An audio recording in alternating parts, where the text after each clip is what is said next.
नमस्कार, स्वागत एवं अभिनंदन पुनः मेरे YouTube चैनल अक्षय ज्ञान में। आज मैं आप सबको हिंदी व्याकरण में अव्यय अभिकारी शब्द जिसे कहते हैं इसके बारे में बताऊंगी। सबसे बड़ी बात है कि हमारे प्रश्न आता है कि निम्नलिखित वाक्यों में से अव्यय छांटिए, तो हमें कंफ्यूज हो जाता है कि क्या लिखें, इसमें कौन सा होगा अव्यय। तो हम आज इन्हीं सब बातों का, आपके प्रश्नों का, समस्या का हल लेकर आए हैं। देखिए, आप ऊपर जाइए, स्मिता और पलक विद्यालय जाएंगी, माता जी के साथ मैं भी जाऊंगी, वह तुमने खूब कहा।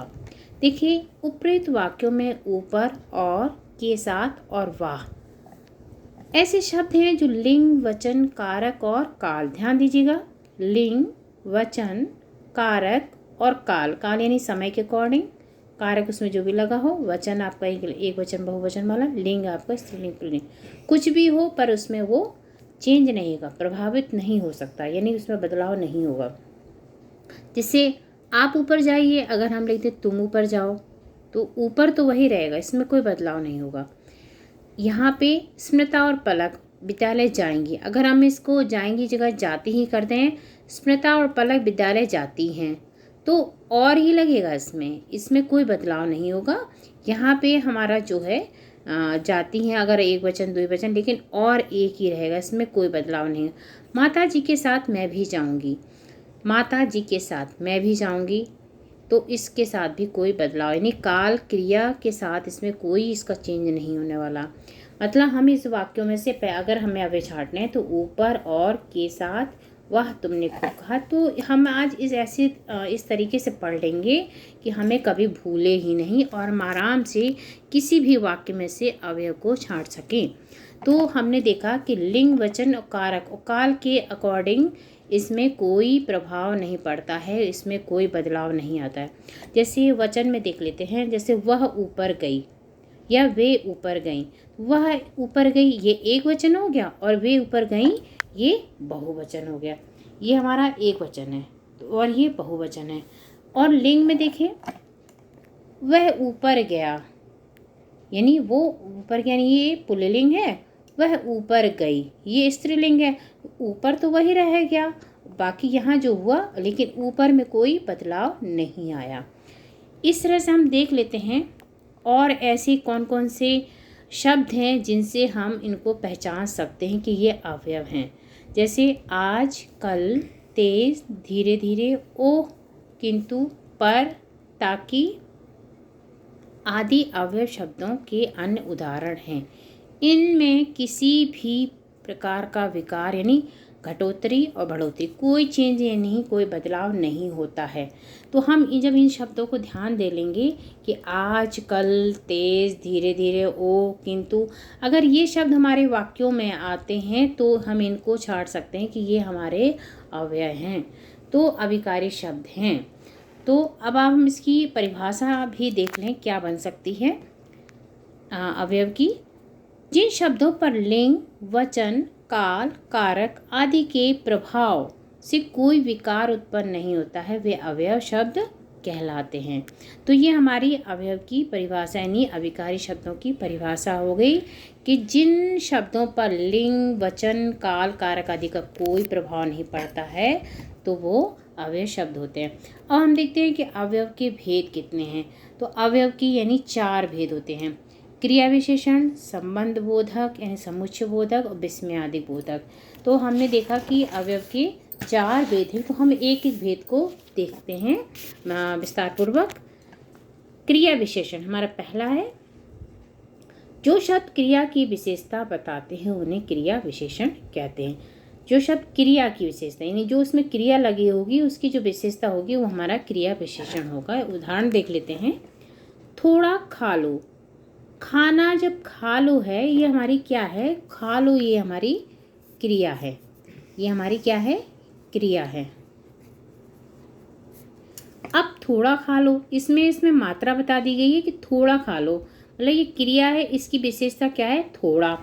मैं इधर जा रहा हूँ, अब जाने का काम हो रहा है तो ये हमारी इसमें क्या है, जाने वाला काम है, जो ये हमारी क्रिया है।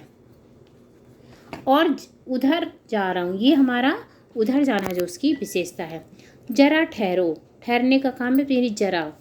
बच्चा दिन भर सोता रहता है, तो जो दिन भर है वो सोने का काम तो कर रहा है बच्चा, ये उसकी क्रिया हो गई। और जो सो रहा दिन भर है वो हमारी क्या है, इसकी विशेषता है।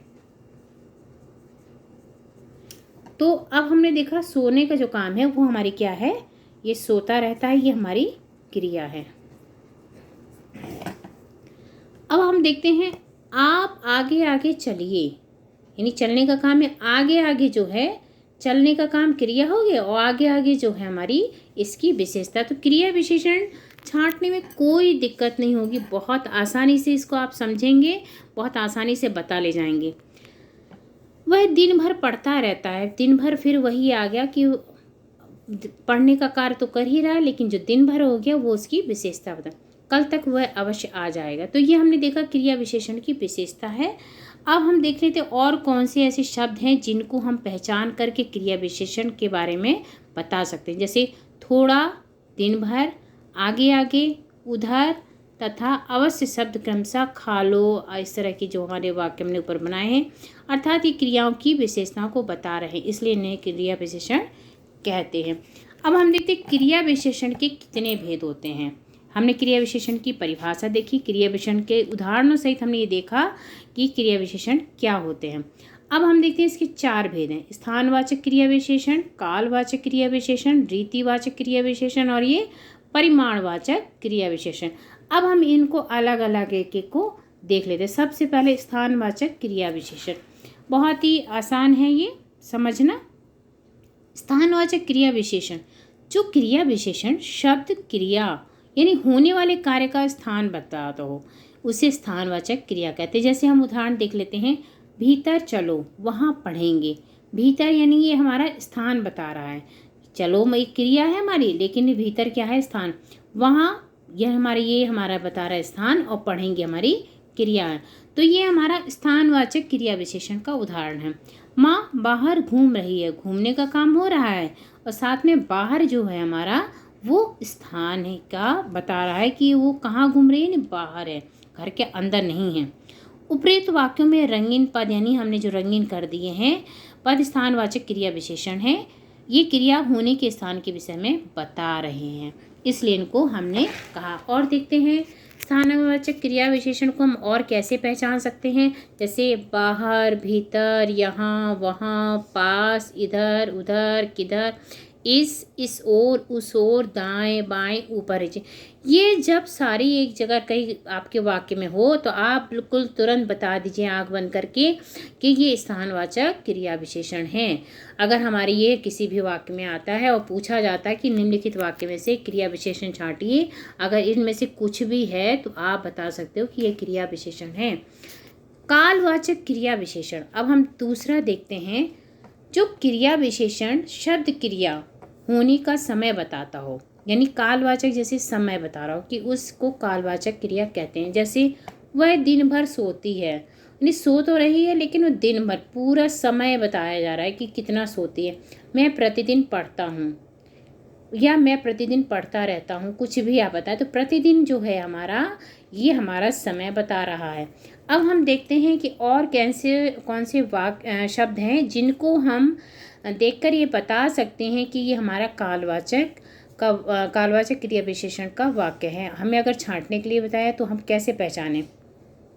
बहुत ही आसान है। जब, कब, हमेशा, तभी, तत्काल, शीघ्र, पहले, कई बार, अभी, कभी, नित्य, प्रतिदिन, हर बार, बार बार, बार बार। ठीक है, तो ये हमारे कुछ ऐसे शब्द हैं जिनको अगर आपके वाक्य में आता है तो आप आराम से ये बता सकते हो कि कालवाचक क्रिया विशेषण हैं।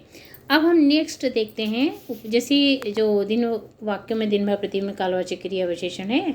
अब हम तीसरा देखते हैं रीतिवाचक क्रिया विशेषण। जिन क्रियाओं विशेषण से क्रिया के संपन्न होने से रीति का बोध हो, उन्हें रीतिवाचक क्रिया विशेषण कहता है। जैसे वह ध्यान पूर्वक चढ़ता है, यानी चढ़ने का काम तो हो रहा है लेकिन ध्यान पूर्वक, मतलब उसमें जो इम्पोर्टेंस क्या थी, इसकी विशेषता क्या बता रहा है, इसमें रीति का काम कैसे हो रहा है क्रिया के संपन्न होने का, कि चढ़ने का काम तो हो रहा है, क्रिया संपन्न हो रही, लेकिन कैसे हो रही है, ध्यान पूर्वक। आप जब इन सब चीज़ों ध्यान देंगे कि रीतिवाचक क्रिया विशेषण की क्या विशेषता है। हिरण धीरे धीरे चलने लगा। हिरण तो चल रहा था, पर क्या उसकी विशेषता, कार्य तो संपन्न हुआ, चलने लगा, लेकिन कैसे, धीरे धीरे, आराम से वो चलने लगा। तो ये उसकी वो हो गई है।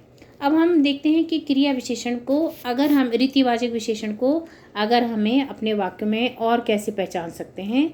कौन कौन से ऐसे शब्द हैं जो रीतिवाचक क्रिया विशेषण में आते हैं, जैसे अचानक, सहसा, एकाएक, धड़ाधड़, सचमुच, अवश्य, शायद, ठीक, संभवतः, सच, जरूर, मत, कदापि, कभी नहीं। तो ये इतने शब्द हैं, अगर हम इनको ध्यान से पढ़ लेंगे तो हम अगर किसी भी वाक्य में ये आते हैं तो हम आराम से उसमें से छांट पाएंगे कि ये रीतिवाचक क्रिया विशेषण हैं। अब आता है हमारा परिमाणवाचक क्रिया विशेषण। क्रिया विशेषण का चौथा भेद है, ये अंतिम भेद है। देखते हैं, जिन क्रिया विशेषणों से क्रिया की परिमाण या मात्रा का बोध हो उन्हें परिमाणवाचक क्रिया विशेषण कहते हैं। जैसे कि कम बोला करो, अधिक बोलना ठीक नहीं होता। अक्सर बोला जाता है ना, कम बोला करो, ज़्यादा बोलना ठीक नहीं है। स्कूल में भी हम लोग कहते हैं। तो कम ये हमारा है, एक हमारी मात्रा बता दी कि कम बोला करो। अधिक ये भी मात्रा है कि ज़्यादा मत बोलो। यह संदूक भारी है, यह संदूक हल्का है। मतलब इसमें ये बताया जा रहा है कि वो वेट कितना भारी है, कम है, ज़्यादा है, ठीक है। इस तरह से जिसमें हमारा तौलना जैसे काम चीज़ हो रही है, तो ये सब हमारे परिमाणवाचक क्रिया विशेषण में ही आएगा। जैसे कम इसमें हो गया, अधिक हो गया और भारी हो गया। चाय में चीनी ज़्यादा है, तो ज़्यादा ही शब्द जो है हमारा परिमाणवाचक क्रिया विशेषण को दर्शाता है। जैसे अति, भारी, काफ़ी, केवल, तनिक, बराबर, ज़्यादा, थोड़ा सा, बिल्कुल, पर्याप्त, बस, इतना। तो इतने जो शब्द हैं तो ये हमारे परिमाणवाचक क्रिया विशेषण के उदाहरण हैं। तो हमने देखा कि क्रिया विशेषण के 4 भेद होते हैं, जैसे कि स्थानवाचक, कालवाचक, रीतिवाचक और परिमाणवाचक। तो हमने इनको कैसे उदाहरण से समझा है। एक बार आप इसको रिवीजन कर लेंगे, फिर आप इसको कभी भी आप किसी भी टेस्ट में या किसी प्रतियोगिता परीक्षा में वाक्य दिए जाएंगे, आप आराम से उसमें से छांट सकेंगे। अच्छा लगता है बच्चों तो लाइक सब्सक्राइब करें, शेयर करिए, जुड़े रहिए।